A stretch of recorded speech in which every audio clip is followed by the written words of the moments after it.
You know, it's been a while since I've talked about Kagurabachi.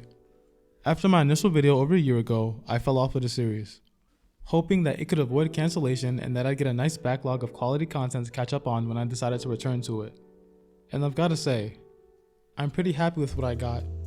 For those of you who aren't familiar, Kagurabachi is a relatively new series for Weekly Shonen Jump by up-and-coming mangaka Satoru Hokuzono.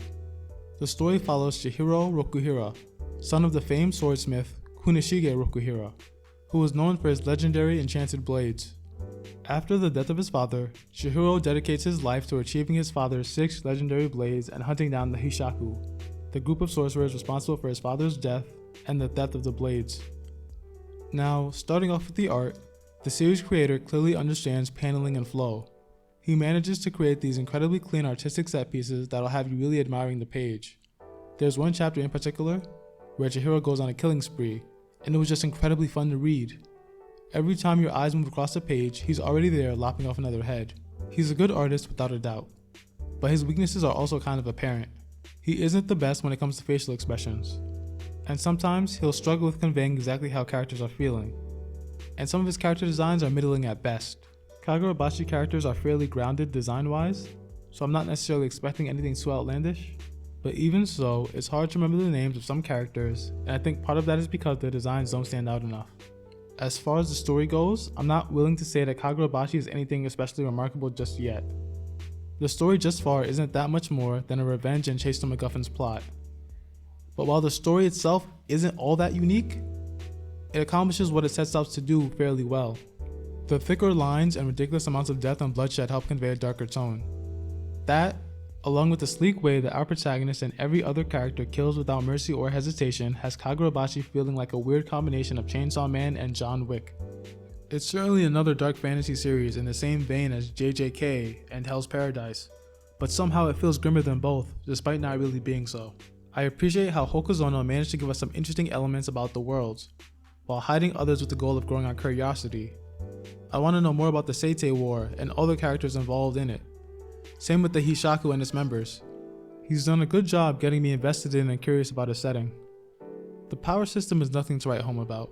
There are the enchanted blades, which seem to grant the greatest powers in the verse, and the elite sorcerers also seem to have access to 1 or 2 magic techniques via life energy. Nothing that you haven't seen before, and while it's vague and generic, it's too soon to say whether that's a bad thing or not. It feels like the author doesn't really care about the power system beyond the enchanted blades, and assumes his audience has read shonen before.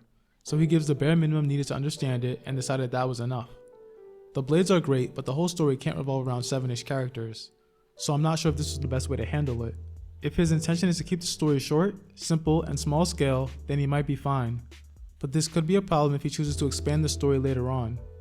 The pacing of the story thus far is also incredibly fast, and you could definitely tell that the author was pushing through at the beginning. Our main cast is solid, and I can say that I like them for what they are. Chihiro is incredibly edgy, sometimes ridiculously so, but is ultimately very kind and will go out of his way to help others. I don't think we've seen all of Chihiro in these first 2 arcs, but I'm honestly not sure of how much more we're gonna get. We recently got another look into his psyche, and we learned that he views himself as a monster kind of fighting other monsters, and the idea gives me hope that there's more there, but we'll see. Shiba and Hakuri sort of round out the main trio. Hakuri just kind of speed ran his evil family arc, and it was solid but nothing mind-blowing. Not sure if I'll ever love the character, but I like him well enough. Shiba seems like he might just be my kind of character. He's been around Chihiro for a long time, was tight with his dad, and has a dark past with the Kamunabi, and is also the series' resident teleporter. He's mostly been paying support thus far, but I can't wait to see more of him. There are some other supporting characters, but we haven't gotten enough of them so far for me to build any strong opinion. I also really liked both Sojo and Kayura, the antagonists of the first 2 arcs of the story, especially Sojo and his unique interpretation of Kunishige's beliefs. Overall, it's incredibly difficult to evaluate a potential long-running battle shonen by its first 70 or so chapters, but Kagurabachi's first 2 arcs, the Sojo arc and the Auction House arc, both serve as a pretty solid introduction to what I'm hoping is an intriguing story about a young swordsmith with an interesting world and a beautiful art style. And while I'm sure some people will find the plot predictable at times and compare it to other similar shonen like Demon Slayer due to its focus on swordsmanship and supernatural elements, I find it different enough and feel it's a solid read for those who enjoy action-packed stories with a focus on family and legacy. And from what we've seen so far of the latest arc, I think it'll continue to get better from here. But that's all for now. Feel free to like, comment, and subscribe if you enjoyed the video. It really helps me out, and I'll see you guys next time.